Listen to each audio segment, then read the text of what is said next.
Hi students, welcome to Shekhar's history classes. We are discussing about UPSC prelims previous year questions. In this video, we are going to discuss about this particular question. It is asking about chronology of Delhi Sultans. They are asking about particularly slave dynasty. This question was asked in 1983. However, this question is taken because nowadays UPSC is asking about chronology type questions also. In 2021 also political chronology was asked. In 2020 also chronology was asked. In that context, this question is still relevant. Let us see. This is asking about slave dynasty rulers in the chronological order. Let us see. In 12th century, there were invasions from present day Afghanistan from a place called Ghur. A person called Muhammad. So we call in our history him as Ghori Muhammad or Muhammad of Ghor. So from there he expanded his territories and he entered into northern Gangetic plains, and he along with his slave commanders, he expanded his territory into different parts of the country, particularly in the Gangetic plains. He was the ruler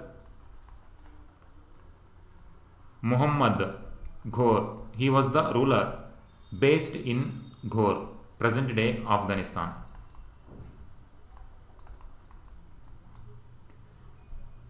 However, he conquered the northern plains since the Battle of Tarain in 1192.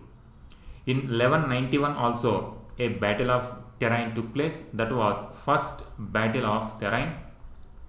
In this battle, ruler of Delhi and Ajmer, Prithviraj III, he defeated Ghor. So Muhammad Ghori was defeated by Prithviraj Chauhan in 1191. That was called first Battle of Tarain. However, the next year he came. Once again he fought with the same ruler Prithviraj Chauhan. In the second Battle of Tarain, Muhammad Ghori forces became victorious. Prithviraj Chauhan was defeated and the dominions of Prithviraj Chauhan and some of the other areas now came under Muhammad Ghor. While going back, he left his slave commanders in charge of these dominions. One in charge of these dominions was Qutbuddin Aibak. Muhammad Ghori died in 1206. After his death, the slave commander of Muhammad Ghor, Aibak, he took complete charge of Indian dominions. So Qutbuddin Aibak was the first slave ruler of Delhi Sultanate. However, he had a problem. He could not consolidate the gains of Muhammad Ghori conquest. The consolidation went to the Iltutmish. He was the second ruler. Muhammad of Ghor was having slave Aibak. Aibak was having a slave called Iltutmish. So Iltutmish was the second ruler. First one was Qutbuddin Aibak. We know Qutub Minar in Delhi was constructed, or beginning of construction was done during Qutbuddin Aibak period. However, he was there only for few years. He died in 1210. He was there from 1206 to 1210. He died in 1210. Iltutmish, he became the Sultan in 1210 and he ruled till 1236. He was really considered as the real founder of Delhi Sultanate, because Aibak did not have much time to consolidate the gains of the conquest, whereas Iltutmish, he got lot of time and he consolidated the power of sultans in Delhi. So he is considered as the real founder of Delhi Sultanate. The power of Iltutmish has grown so much that the people of Delhi and his nobles started accepting his own sons as the real successors. And in fact, his daughter Rajia Sultana, she succeeded him. This shows the kind of respect Iltutmish gained over a period of time. After Iltutmish, a son became the Sultan, however, he was not efficient. Later, he was deposed by Rajia Sultana. She was the first and only woman ruler from Delhi Sultanate from slave dynasty.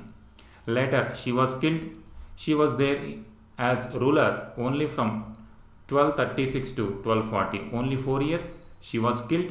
Later, inefficient rulers came. Nasiruddin, he was the grandson of Iltutmish. Nasiruddin, however, he was also a not strong ruler. He became a puppet in the hands of a noble called Balban. Balban was the real power behind the throne of Delhi Sultanate. However, Balban was acting as official of Nasiruddin till 1266, and after 1266 Nasiruddin died, and after that Balban became the real Sultan of Delhi Sultanate. He was there in till 1287. So this is the order. In 1290, the slave dynasty was completely deposed and new dynasty called Khilji dynasty became the Sultans of Delhi Sultanate. Now this is the order. This question is asking about these people in order: Qutbuddin Aibak, Iltutmish, Rajia Sultana, Nasiruddin and Balban. Now we see the question. The following are the rulers of the slave dynasty: Balban, Iltutmish, Qutbuddin Aibak, Nasiruddin, Muhammad. Aibak was the first one. So 3 is the choice. Here anyway, if you know he was the first one, you can directly get the answer. Second one was the Iltutmish. Next one Nasiruddin Muhammad. And after him Ghiyazuddin Balban. Rajia Sultana was not there in the list. So this is the answer. Now we will come to know few important points which may be useful for the different type of question. Muhammad of Ghor, he was the one who conquered the Indian territories. Qutbuddin Aibak was his slave. He was there only for 4 years. Then Qutbuddin Aibak's slave Iltutmish became the Sultan. He established Turkish slaves or Turkan-i Chehalgani, officers of 40 people. As I said, he was the real founder of Delhi Sultanate. In terms of security also, in terms of administration also, in terms of making Delhi as one of the important centers of culture, the contribution of Iltutmish was so much during his time period. He established a system or administrative system called Turkan-i Chehalgani. There were 40. The name itself is saying that officers of 40.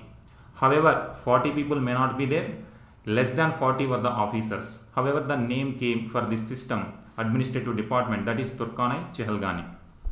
One of these officers was Balban. Next, Rajia Sultana, his daughter, she was there only for 4 years and first and only woman ruler.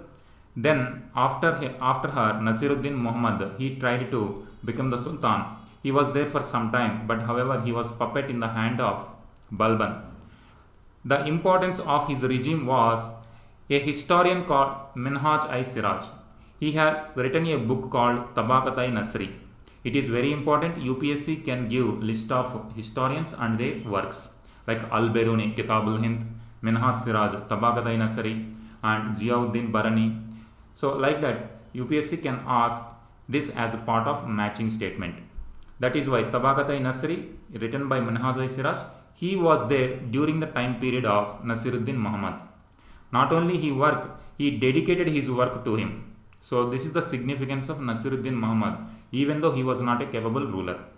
Later, Ghiyazuddin Balban came. He is known for maintaining blood and iron policy. He crushed his opponents and he maintained the prestige of Delhi Sultanate very high. So this is how you have to see. And I will show you the map, the Ghurid Empire. This is the Ghurid Sultanate Empire. Ghurid or Ghor was a place in present-day Afghanistan. From here, he tried to expand his empire in northern direction, in west and in the east, mainly in the east, Khwarezm Empire was very powerful. He could not expand his territories west side, so he expanded into eastward side. So this is the kind of empire he built in Indian subcontinent. So this is about slave dynasty, how Ghurid Sultanate expanded their territories into Indian subcontinent, and list of rulers, and a question was asked on this list. Thank you.